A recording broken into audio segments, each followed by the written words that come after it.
할렐루야. 오늘도 말씀으로 시작하는 여러분을 사랑하고 축복합니다. 오늘도 말씀을 붙드시고 생명의 삶을 사시는 여러분 되시기를 축원합니다. 우리 출애굽기 18장 1절에서 12절 말씀입니다.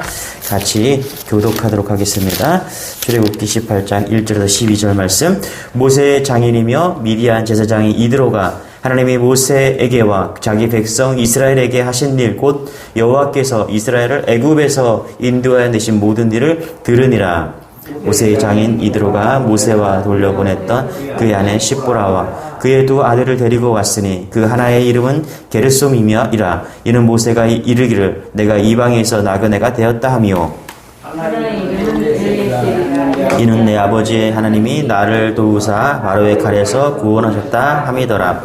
모세의 장인 이드로가 모세의 아들들과 그의 아내와 더불어 광야에 들어와 모세에게 이르니 곧 모세가 하나님의 산에 진 곳이라. 그가 모세에게 말을 전하되 내 장인 나 이드로가 내 아내와 그와 함께한 그의 두 아들과 더불어 내게 왔노라. 모세가 나가서 그의 장인을 맞아 절하고 그에게 입 맞추고 그들이 서로 문안하고 함께 장막에 들어가서 모세가 여호와께서 이스라엘을 위하여 바로와 애굽 사람에게 행하신 모든 일과 길에서 그들이 당한 모든 고난과 여호와께서 그들을 구원하시는 일을 다 그 장인에게 말하매 이드로가 여호와께서 이스라엘에게 큰 은혜를 베푸사 애굽 사람의 손에서 구원하심을 기뻐하여 이드로가 이르되 여호와를 찬송하리로다. 너희를 애굽 사람의 손에서와 바로의 손에서 건져내시고 백성을 애굽 사람의 손 아래에서 건지셨도다. 이제 내가 알았도다. 여호와는 모든 신보다 크심으로 이스라엘에게 교만하게 행하는 그들을 이기셨도다 하고 모세의 장인 이드로가 번제물과 희생제물들을 하나님께 가져오매 아론과 이스라엘 모든 장로가 와서 모세의 장인과 함께 하나님 앞에서 떡을 먹으니라. 아멘.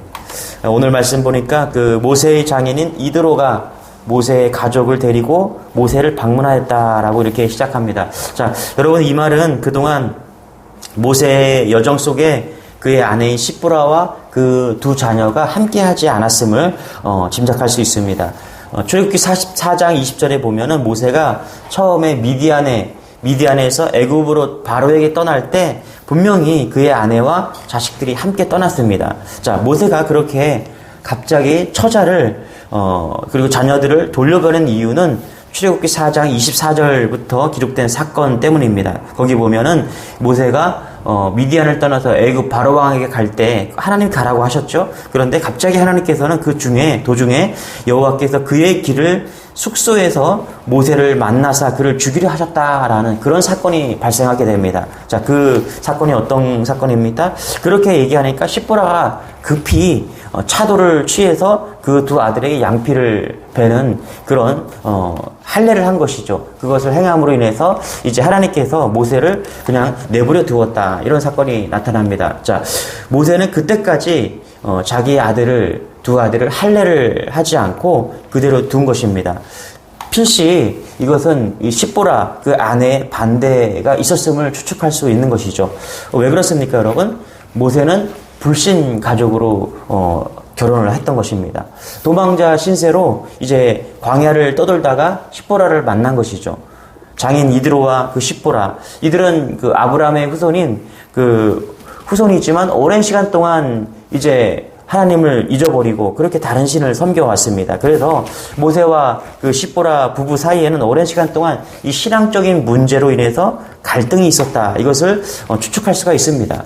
모세는 하나님을 알았지만 시보라는 이방 여인으로 하나님을 알지 못했기 때문에 모세가 가정에서 신앙적 갈등이 존재했을 것이다, 이렇게 많은 학자들이 추정을 하고 있습니다. 그래서 이 사장에서 시보라와 두 자녀를 모세는 데려가지 않고, 특별히 이 할례를 받았기 때문에 상처가 아물기 위해서는 열흘이 이상 걸리지 않겠습니까? 그래서 이제 이드로의 집으로, 장인의 집으로 돌려보냈다라고 추측할 수가 있는 것입니다. 여러분, 우리가 믿음의 삶을 살 때 가정 전체가 믿음 안에 하나가 되지 못한 그런 가정들이 있습니다. 물론 여러분의 가정이 믿음 안에서 하나가 되었고 또 주님을 잘 섬기고 있다면 감사하는 여러분 되시길 바랍니다. 그러나 그렇게 믿음 안에서 온 가정이 주님을 다 예수를 믿지 않고 그렇게 신앙생활하는 그런 가정이 많이 있습니다. 그래서 신앙생활하기가 여간 힘들 때가 많지 않습니다. 그러나 오늘 여기에 보면 1절에 보면 이렇게 얘기하죠. 1절 같이 한번 읽게요. 시작. 모세의 장인이며 미디안 사람 제사장인 이드로가 하나님이 모세에게와 자기 백성 이스라엘에게 하신 일 곧 여호와께서 이스라엘을 애굽에서 인도해 내신 모든 일을 들으니라. 여기 보니까 여호와께서 이스라엘을 애굽에서 인도해 내신 일을 들었다라고 이야기를 하고 있습니다. 여러분, 여호와께서 이스라엘을 애굽에서 인도해 내신 그 모든 일을 그 여러분 가정에게 들려지기를 소망합니다. 그 소문이 들려질 때 어떻게 됩니까? 돌아오는 축복이 있었습니다. 2절 3절 같이 읽어볼게요. 시작.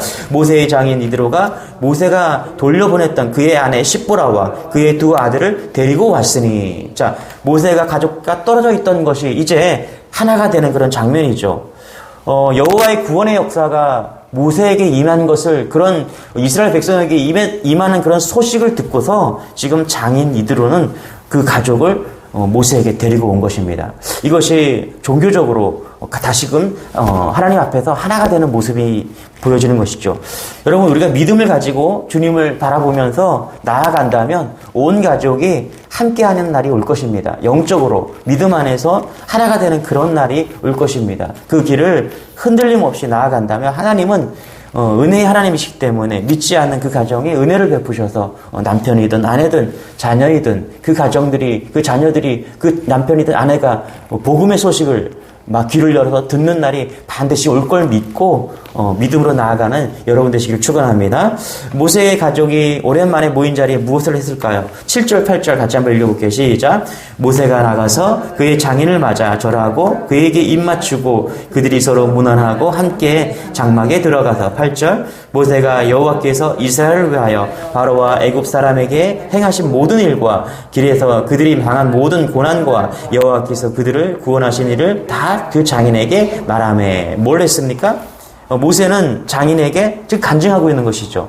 어떻게 하나님께서 애굽에서 출애굽시켰는지, 그리고 6월절 그날 그 밤에 그 장자를 애굽의 장자를 죽인 그 사건들, 그리고 홍해를 가른 사건들, 반석에서 물을 내고, 그리고 아말렉 전쟁과 그 속에서 하나님께서 어떻게 구원하셨는가를, 그것을 이 지금 사위인 모세가 장인인 이드로에게 간증하고 있는 것입니다.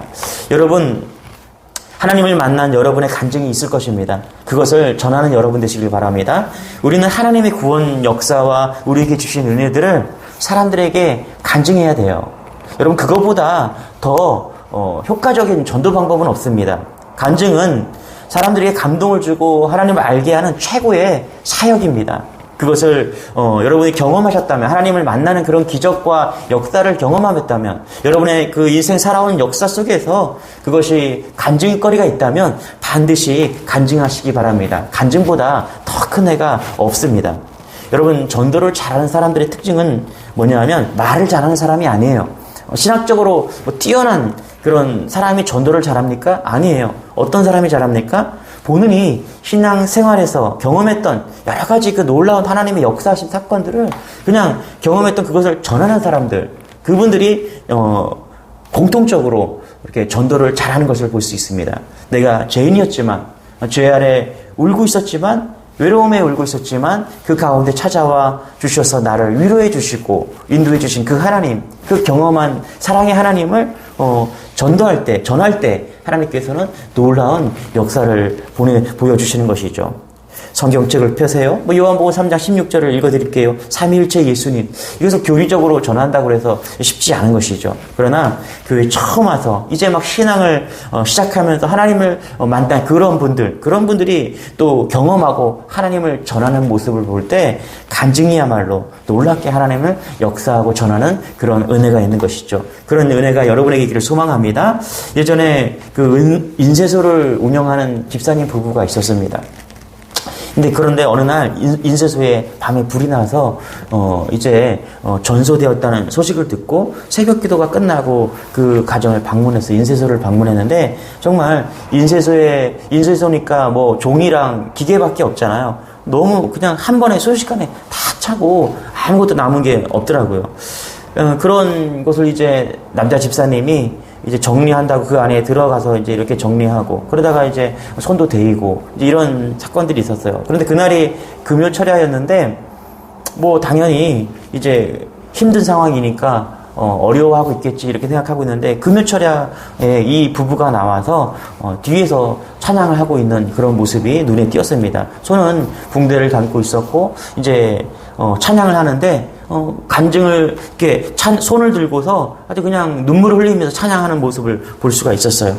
얼마나 많은 사람들이 그 모습을 보고 이제 은혜를 받았는지 모릅니다. 그래서 교회에서 이 가정을 위해서 이제 모금을 하고 그렇게 이제 교회에서 한 5천만 원을 이렇게 전달해 드렸는데 그것을 다시 자기들은 그 보험에 손실보험에 가입되어 있어서 전액을 다시 이렇게 보상받았다 이야기를 하면서 그 5천만 원을 다시 교회에 이렇게 하나님께 올려드린다고 이렇게 헌금을 했던 기억이 있습니다. 그런데 놀라운 것은 뭐냐면요. 이 가정이 그렇게 간증을 했을 때 그 자녀들의 반응이었습니다.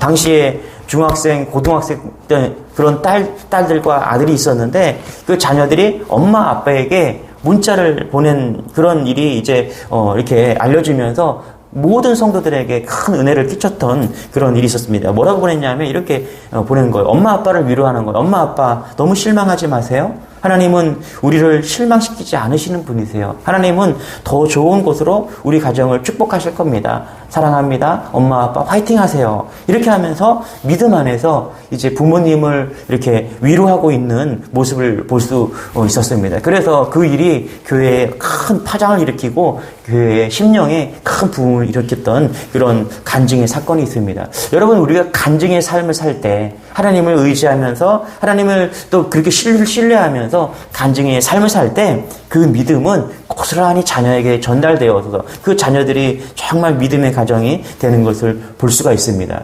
여러분 이런 간증에 있는 삶, 간증을 남기는 그런 믿음의 여러분이 다 되시기를 축원합니다.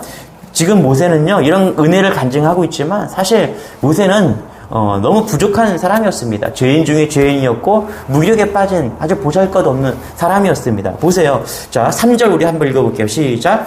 그의 두 아들을 데리고 왔으니 그 하나의 이름은 게르솜이라. 이는 모세가 이르기를 내가 이방에서 나그네가 되었다 하며. 첫째 아들 이름이 뭐라고요? 게르솜이라 지었다. 근데 그 뜻이 뭐냐면 내가 이방에서 나그네 되었다. 그러니까 모세의 고달프고 힘겨운 삶, 그냥 이 아들의 이름에서 고스란히 투영되고 있는 것이죠. 그가 이제 도망자 신세여서 그리고 광야에서 목동으로서의 삶을 살면서 그냥 비전 없는 그런 삶을 아들의 이름을 통해서 보여주고 있는 것이 게르손, 내가 이방에서 나그네가 되었다. 그렇게 처량한 것을 지금 보여주고 있는 것이죠. 그런데 그의 인생에 반전이 일어납니다. 자, 4절을 한번 같이 읽어보겠습니다. 하나의 이름은 엘리에셀이라. 이는 내 아버지의 하나님이 나를 도우사 바로의 칼에서 구원하셨다 함이더라. 큰 반전이 일어나죠. 그것이 아들의 이름에 투영되고 있습니다. 엘리에셀, 엘리가 하나님이잖아요. 에셀은 도우신다는 거고요. 에베네셀, 여기까지 도우셨다. 엘리에셀, 하나님이 도우셨다.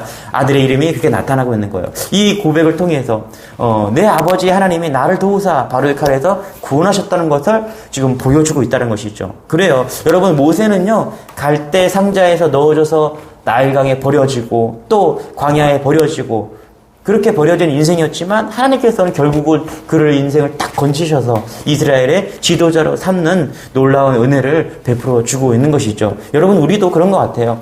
하나님의 도우심으로 지금껏 살아온 것을 확실히 알아야 하고요. 앞으로도 하나님의 도우심으로 살 것을 믿고 항상 하나님을 의지하는 그런 믿음으로 나아가는 여러분 되시길 바랍니다. 하나님은 이런 믿음을 가진 사람과 함께 하시고 오늘도 구원의 역사를 이루어가고 계시다는 것입니다. 그래서 모세는 그것을 알고 감사했다. 반전의 인생이었다. 이것을 말하고 있는 것이죠. 이런 놀라운 하나님의 구원의 은혜와 하나님의 축복이 우리의 삶에 일어나기를 축원합니다. 우리 9절부터 12절까지 우리 읽어볼까요? 이드로가 여호와께서 이스라엘에게 큰 은혜를 베푸사 애굽 사람의 손에서 구원하심을 기뻐하여 10절 이드로가 이르되 여호와를 찬송하려도다. 너희를 애굽 사람의 손에서와 바로의 손에서 건져내시고 백성을 애굽 사람의 손 아래에서 건지셨도다. 11절 이제 내가 알았도다. 여호와는 모든 신보다 크심으로 이스라엘에게 교만하게 행하신 그들을 이기셨도다 하고 모세의 장인 이드로가 번제물과 희생제물을 하나님께 가져 오매 아론과 이스라엘 모든 장로가 와서 모세의 장인과 함께 하나님 앞에서 떡을 먹으니라. 이제 이드로는 미디안의 그 이방 종교 제사장이었어요.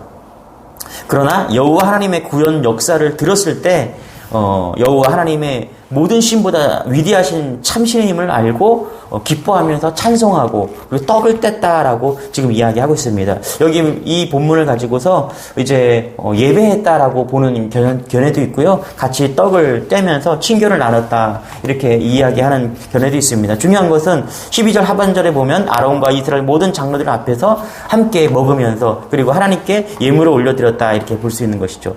저는 이것을 보면서 이드로는 열린 마음을 가진 사람이었다 이렇게 좀 생각을 합니다. 그래서 대대로 자기 민족이 섬겨온 이방신 종교를 버리고 참 하나님이신 여호와를 오늘 만나는 그런 개종하는 모습을 보여주고 있는 것이죠. 닫힌 마음을 가진 사람은요, 아무리 하나님의 창조되심과 구원 사역을 말해도 귀에 들리지 않습니다. 그러나 마음이 열린 사람, 이 이드로와 같은 사람, 이런 은혜가 여러분 주변에 또 사랑하는 가족 속에 있기를 소망합니다. 그래서 마음이 열리기를 기도하고 또 우리가 사람들의 마음이 열릴 수 있도록 그렇게 우리가 믿음으로 나아가는 것이죠. 그 유대인들이 예수님을 믿지 않는 이유 몇 가지가 있는데요. 그 첫 번째가 뭐냐 하면 유대인들이 가장 강경한 유일론 신자들이기 때문이라는 것입니다. 다시 말하면 하나님은 한 분으로 존재한다는 거예요. 이것은 뭐냐 하면 우리가 예수님은 하나님의 아들이십니다 이렇게 전도를 하면은 그렇게 복음을 전하면 그들은 우리에게 다신론주의자다 이렇게 말을 한다고 이야기를 합니다. 또 두 번째는 이 기독교인들에게 받은 핍박 때문이라는 것입니다. 이게 참 가슴 아픈데요. 많은 기독교인들이 너희 유대인들이 예수님을 십자가에 못 박았기 때문에 너희가 세상에서 고통받는 것 당연하다. 이제 나치가 이제 유대인 학살을 하지 않습니까? 그것을 보면서도 이제 기독교인들이 그렇게 핍박받는 것은 당연하다. 예수님을 죽인 너희들이기 때문에 그렇게 당하는 것은 당연하다. 이렇게 해서 그 기독교인들에게 받은 그 핍박 때문에 이제 예수를 믿지 않는다. 이렇게 하는 이야기를 들었습니다. 여러분 충격이지 않습니까? 우리가 세상을 향해서 이렇게 나아간다면 복음의 문은 완전히 닫히고 말 것입니다. 우리가 해야 될 일은 뭐냐면 유대인이든 세상의 누구든 그들에게 열린 마음을 가지게 하는 것, 그것이 우리의 몫인 것입니다. 그래서 우리가 사람들에게 또 믿음을 가지고 믿음의 백성으로 살아낼 이유가 여기에 있는 것이죠. 어떻게든 믿지 않는 사람들에게 그들에게 복음을 받아들일 수 있는 기회를 주기 위해서 오늘도 또 선을 베풀고 또 친절을 베풀고 또 넘치는 은혜로 그들에게 나아가는 것은 그들의 마음이 열릴 수 있도록 우리가 그렇게 믿음으로 살아내는 것이죠. 저는 기독교가 위기이지만 아직 기회는 있다고 생각합니다. 그 기회는 뭐냐 하면 우리가 삶을 통해서 믿지 않는 그들에게 열린 마음을 갖도록 그렇게 삶으로 우리가 보여줄 때 그 기회는 여전히 존재하고 있다라고 보는 것이죠. 여러분 복음의 삶을 사는 여러분 되시길 소망합니다. 말씀을 맺겠습니다. 여러분 예수님을 간증하는 삶을 살고 계십니까? 정말 우리가 예수님을 만났다면요, 그걸 어떻게 그분을 전하지 않고 침묵하며 살고 있을까요? 정말 우리가 예수님을 만났다면 어떻게 변화가 일어나지 않을까요? 교회가 크다고, 교회를 오래 다녔다고, 내가 집사라고, 권사라고, 목사라고 정말 진짜일까요? 예수님을 만난 사람은 반드시 간증할 수밖에 없는 것이죠. 여러분 그것이 복음이고요. 그것이 믿음에 또 우리 드러내는 그런 가장 큰 징표이라는 것입니다. 오늘 여러분 삶 속에서 이제 우리가 정말 믿는 자로서 그렇게 우리의 복음을 드러내면서 간증하면서 주위 사람들을 변화시키는 그런 복음을 전하는 그런 은혜가 여러분의 있기를 주님으로 축원합니다. 기도하겠습니다. 하나님, 모세가 하나님의 구원 사역을 그의 장인 이드로에게 간증해서 그의 가정이 온 가정이 예수를 하나님을 믿었던 것처럼 우리의 삶이 간증의 삶이 될 수 있도록 은혜를 더하여 주옵소서. 그래서 믿지 않는 내 주위에 있는 모든 사랑하는 가족들과 이웃들에게 복음을 전하는 그런 삶으로 살 수 있도록 하나님 은혜를 더하여 주옵소서. 마음이 열리고 하늘이 열리고 심령이 열리는 그런 것을 경험할 수 있는 우리의 믿음이 될 수 있도록 은혜를 더하여 주옵소서. 오늘도 어려움 당하지 않도록 도우시고 인도하는 삶 받기를 간절히 원하며 거룩하신 예수님의 이름으로 기도드리옵나이다. 아멘. 우리 말씀 붙드시고 우리 주여 한번 외치고 기도하겠습니다. 주여 하나님